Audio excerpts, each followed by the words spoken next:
ढोल गवार शूद्र पशु नारी, सकल ताड़ना के अधिकारी। ऐसा कौन बोले है? ऐसा तुलसीदास ने लिखा है रामचरितमानस में। अब इसका अर्थ समझने जाएं तो YouTube में, गूगल में आपको 1000 व्याख्याएं मिल जाएंगी। बहुत सारे ज्ञानियां, बहुत सारे कथाकार, बहुत सारे आध्यात्मिक लोग इस पर बोले हैं। और मेरे हिसाब से ज्यादातर व्याख्याकार जो पुरुष हैं, उन्होंने इसकी व्याख्या इस तरह से की है कि इसमें नारी शब्द का इस्तेमाल महिलाओं के लिए नहीं किया गया है।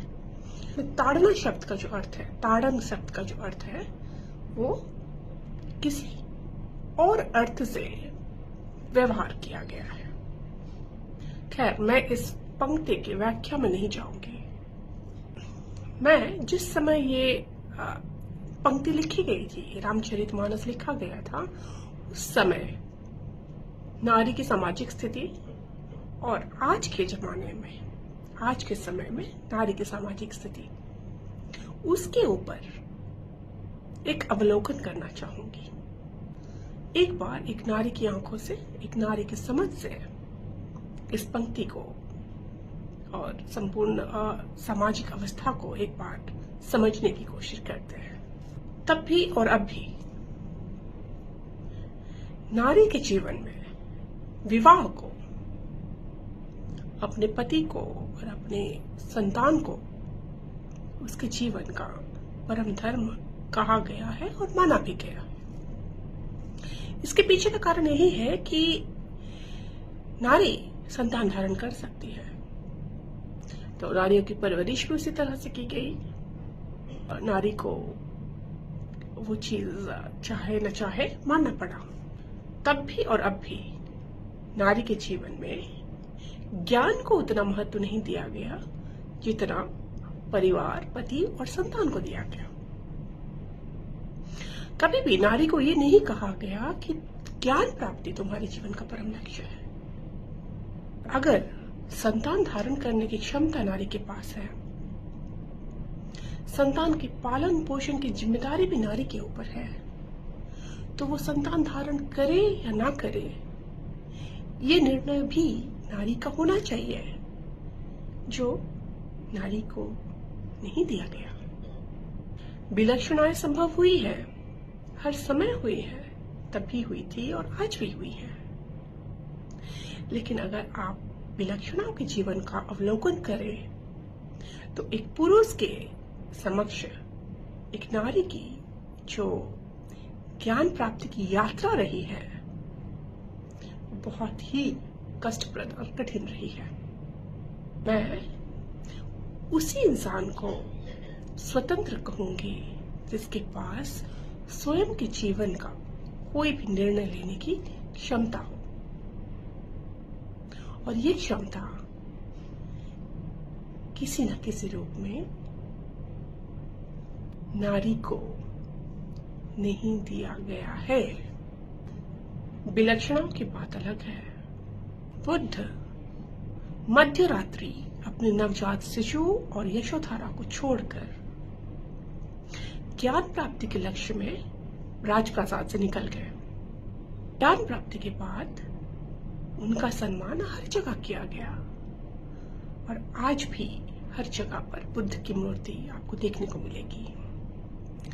लेकिन क्या उस रात अगर यशोधरा ज्ञान प्राप्ति की इच्छा से मध्य रात्रि राजप्रासाद से निकल गई होती और ज्ञान को प्राप्त भी हो जाती, तो क्या ये समाज उनको उतना ही सम्मान देता जितना बुद्ध को मिला? क्या उतने ही लोग यशोधरा को सुनने आते हैं जितने लोग बुद्ध के पास गए?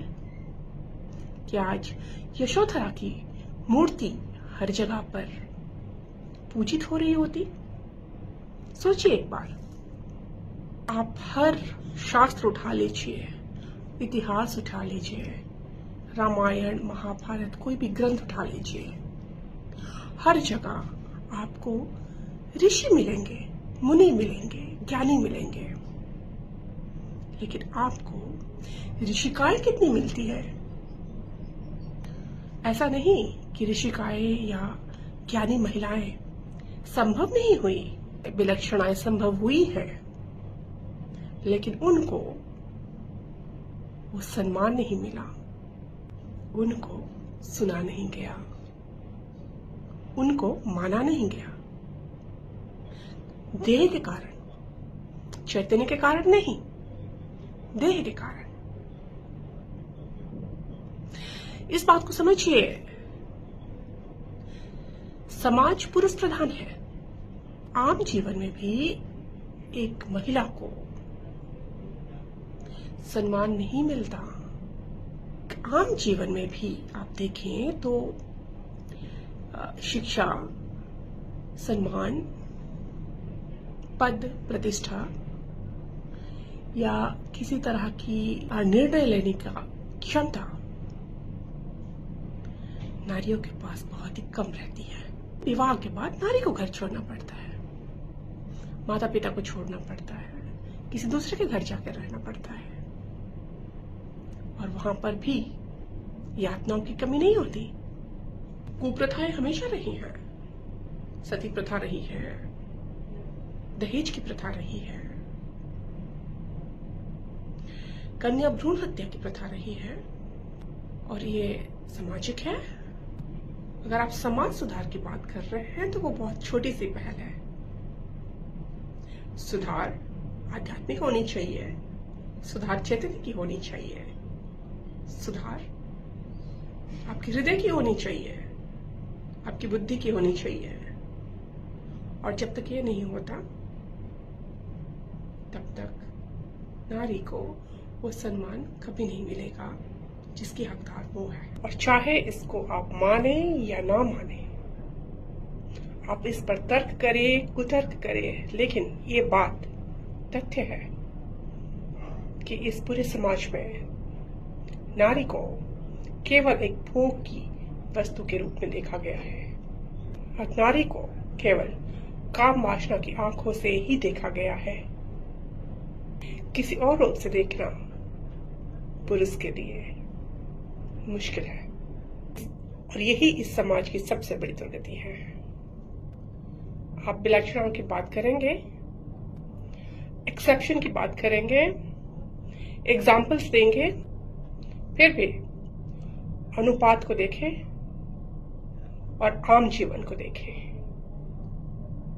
आपको सच आपकी आंखों के सामने दिखेगा। इसीलिए मैं ये कहूंगी, ढोल गवार शूद्र पशु नारी सकल ताड़न के अधिकारी। ये पंक्ति केवल एक पुरुष प्रधान सामाजिक जीवन की उद्भव हो सकती है। आप माने या न माने।